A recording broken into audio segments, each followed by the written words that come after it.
Thanks very much for talking to us. The first question I'd like to ask was, how did you find out about the play and how did you become involved in its production? I first heard about the play from Peter Morgan, the playwright. I was talking to him about another project which didn't ultimately come to pass, but he mentioned that he was doing this play, and I thought, well, what's it going to be? Actors reading the transcripts. What really? A whole play? Maybe it should be a one act or something. And I was so shocked when I saw the production at the Donmar. It so far surpassed my expectations for what it could be. And I expected to enjoy it. I just didn't think it would be that riveting. So if you knew him, when you worked on the screenplay, did you work with him on the screenplay and adapting it at all? We had, several conversations about it. We talked about it. And he had a couple of different approaches in mind. I did too. We talked through that, and he went off and wrote. And of course, he's a wonderful screenwriter. And he went into it with some trepidation, but I think he began to really be excited by the filmic possibilities. Do you know when he was putting it together? Did he talk to David Frost, or did you talk to David Frost at all about it? Well, he had Peter Morgan and David Frost had met and discussed the events surrounding the interviews.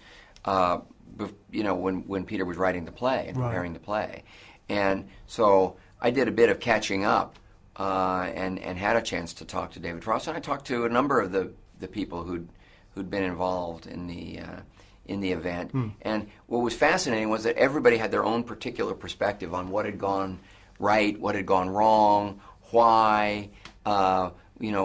Everybody seemed to identify hidden agendas here and there. I think some of Nixon's paranoia kind of spread out, and infected everyone. Had you watched the interviews at the time of their broadcast? I mean, were you aware of them even before the play? I was very aware of the interviews. They'd meant a lot to me back in 1977 because, it was all shrouded in mystery and frustration. If you were an American citizen. And David Frost did that thing that a democracy really needs its media to do. He was able to pull back the curtains to a degree and get at the truth. What I found particularly impressive about the film is that you don't paint everyone black or white. Nixon is not portrayed as evil so much. I mean, although he's done a terrible thing, he's quite sympathetic, the characterization. I mean, was that deliberate so that he didn't come across as an ogre? Well, the story is not about good guys or bad guys. It's not even about Nixon or Frost. It's Frost and Nixon in this event. And what's really fascinating about it, and I think why it's funny and emotional and even suspenseful, is because you as an audience just have no idea what's really making these guys tick and what's creating all that tension and pressure behind the scenes at these interviews. So it was important to, I think, be fair but revealing about both characters.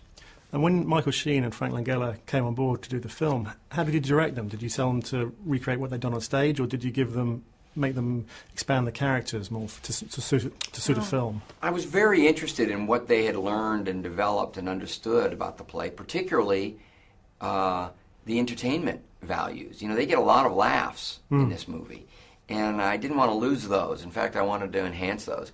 And getting actors like Oliver Platt and Sam Rockwell to join us, I thought sort of boosted the humor.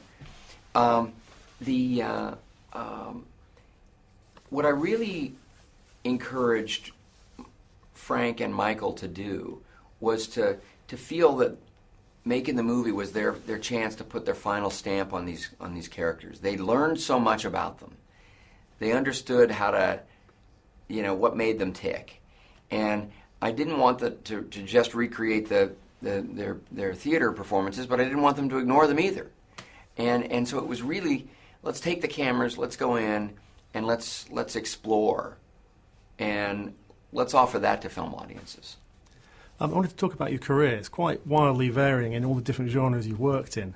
And you seem to be able to master them all, from westerns to adaptations to thrillers to comedies. Do you find yourself attracted more to the quality of the material than try to work in one genre? I love all kinds of movies as a fan, and so it's irresistible to me to try to tackle different types of movies. I wouldn't want to be a person whose relationship with audience is such that they have a particular expectation each and every time out, and you're disappointing them if you're not delivering a particular kind of movie. I so admire actors like Daniel Day-Lewis, and by the way, Michael Sheen, who's incredibly proving versatile. to be kind of a chameleon. This is what Russell Crowe can do. Yes, brilliantly. Meryl Streep. And I sort of covet that sort of quality in filmmakers as well. Going back to the great Billy Wilder, who was probably a director that his stamp was that somehow just about every movie he made was pretty remarkable. Absolutely, absolutely. Which brings me on to my final question. One of the things we do on our website is talk very much about people's influences and who they're inspired by. And you just mentioned Wilder. Could you talk more about who got you started with films and who sort of is an inspiration to you, modern or old, anyone? Well, Frank Capra was probably the first director that I really began to study, and Ford. Two directors that clearly put a stamp and a style onto their movies. And then I discovered Wilder. And Billy Wilder moved back and forth between comedy and drama, thrillers, courtroom, mysteries, and even adventure stories. And that was really remarkable to me. Then I worked for, as an actor, George Lucas, and that's when I really began to understand, the film screen as a kind of a canvas, and his attention to detail was so remarkable and very enlightening to me, who'd always thought of everything as really, films were all about the acting and the story, and through George I began to learn that there were ways of transporting audiences into environments that were really exciting and supported what the actors were doing. Brilliant, that's great. Thanks very much for your time. Thanks for talking to us. Thanks.